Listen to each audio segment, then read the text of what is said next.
Hey and welcome back to Vita vs 3DS. In this video we review Need for Speed Most Wanted. As usual, the graphics, sound, and gameplay will be reviewed, and then an overall score will be given at the end, which is not an average, which reflects my overall opinion of the game.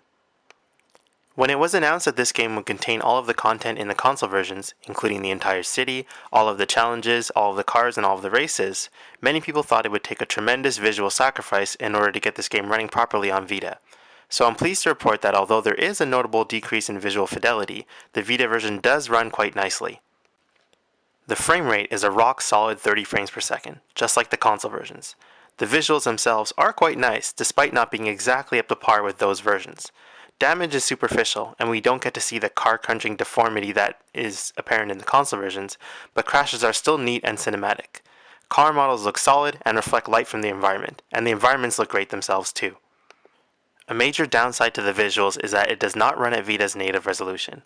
This is more of a problem in this game than other Vita games, since trying to decide if a mass of bright pixels heading your way is an incoming vehicle or a sun reflection could mean the difference of life and death sometimes. Still, the overall graphics package is solid, and it is a very pretty game. Graphics get a 7 on 10. The sound in Need for Speed Most Wanted functionally mimics the console games, for better or for worse.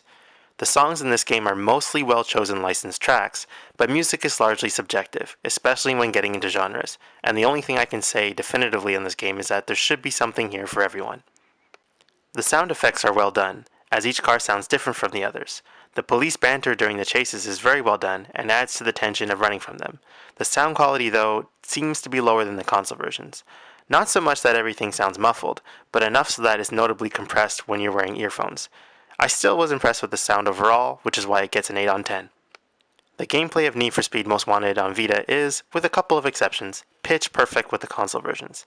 The entire city, with all its gates, shortcuts, and secrets, is here for you to drive through around on Vita. Traffic has been lowered on the Vita version, however there is still an annoyingly large amount of traffic for you to smash into. Quite literally, the only major gameplay downside on Vita relative to the console versions is its lower player count online. Vita maxes out at 4 players online, while the console version supports twice that number. But overall, 4 players is definitely enough to drive around and race with and still have fun. Regardless of how well the Vita version holds up to the console version, there are still inherent problems with the game no matter which system you play it on. The rubber banding during the offline races is absolutely out of control. Regardless of how much faster your car is than your competition, during a race, your opponent will always be breathing down your back. The opposite is also true. If you have a crappy car and are racing against a much faster car, you will always be within reach of the win as long as you don't crash. This is annoying since how well you race for 98% of the race is completely irrelevant. Just don't crash at the end and you've earned yourself a W. Personally, if I had a perfect race for the entire race in a much faster car, I think I deserve to have a little screw-up room near the end of the race, but the rubber banding doesn't allow it, which is rather annoying. Rubber banding isn't a problem online, however, which features separate upgrades and different game types to compete with friends. There is definitely a lot of fun to be had with the game online, but just be prepared to put in the hours to get all the upgrades and cars that you want.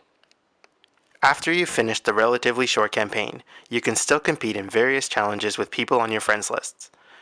Challenges include such things as who can go through speed cameras the fastest, or who can get the most air on certain jumps. The really neat thing about these challenges on Vita is that you can compete with your friends regardless of whether they play on the PS3 or on the Vita, which is a really neat feature. While the Vita version does hold up quite well to the console version overall, I feel that the rubber banding in both versions of the game really hurts the single player. The multiplayer is solid, which does help its score. However, it being on a portable, and portables often being away from Wi-Fi points, the single player will usually be played more often than the multiplayer, and it does hold more weight in the score. The gameplay for Need for Speed Most Wanted gets a 6 out of 10. If you already own the console version of Need for Speed Most Wanted, the Vita version is unnecessary unless you are a super fan of the game.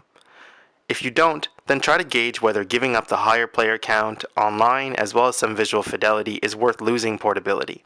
Need for Speed is definitely an above average game, which is really hurt by some design choices in the single player, but this isn't a Vita problem as these issues are also in the console version. Overall, I give Need for Speed Most Wanted on PlayStation Vita a 6.5 on 10.